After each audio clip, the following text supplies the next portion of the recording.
सफ़ा नंबर 245। क़ालू व अक़बलू अलैहिम माज़ा तफ़क़िदून क़ालू नफ़क़िदु सुवाअल मलिक। अऊज़ु बिल्लाहि मिनश शैतानिर रजीम। क़ालू व अक़बलू अलैहिम माज़ा तफ़क़िदून क़ालू नफ़क़िदु सुवाअल मलिक व लिमन जाअ बिही हिम्लु बa'ीरिन व अना बिही ज़ईम।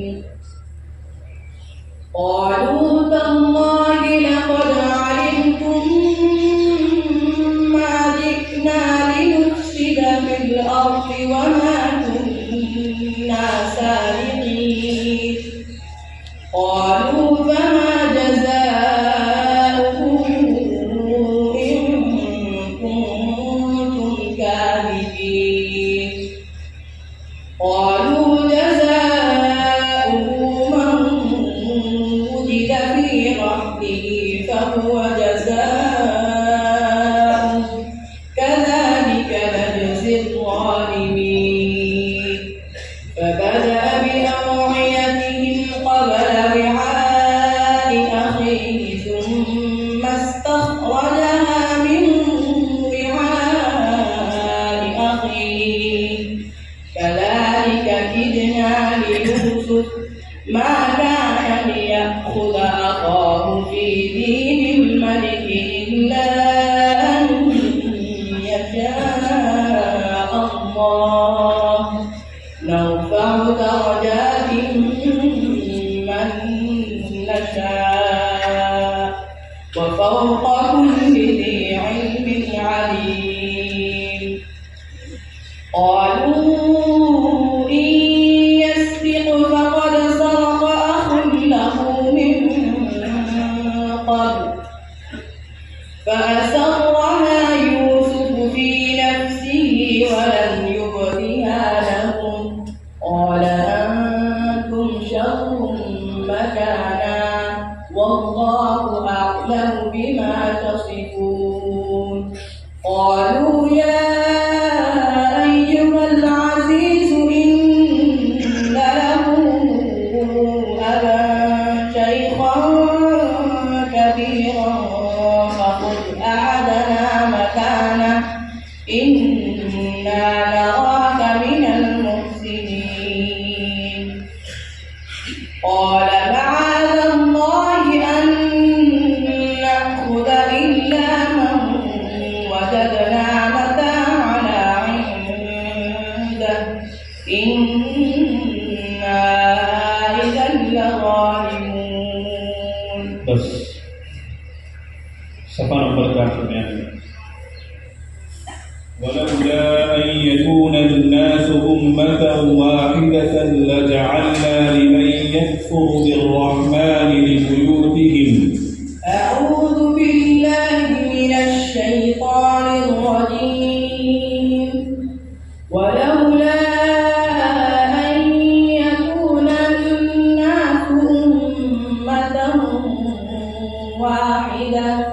أمة واحدة لجعلنا لمن يكفر بالرحمن لبيوتهم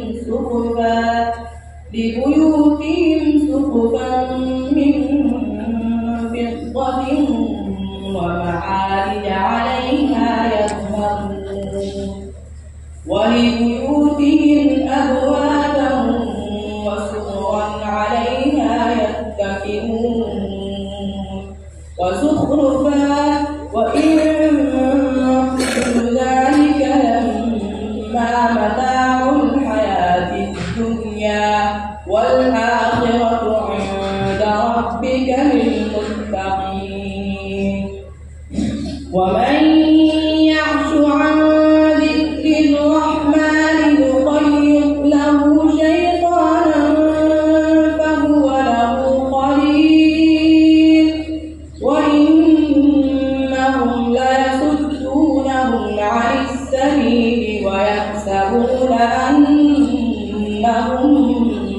مهتدون حتى إذا جاءنا قال يا ليت بيني وبينك بعد المشرقين فبئس القرين ولن ينفعكم اليوم إذ ظلمتم أنكم في العذاب مشتركون أفأنت تسمع الصم أو تهدي العمي ومن كان في ضلال مبين فإما نذهبن بك فإنا منهم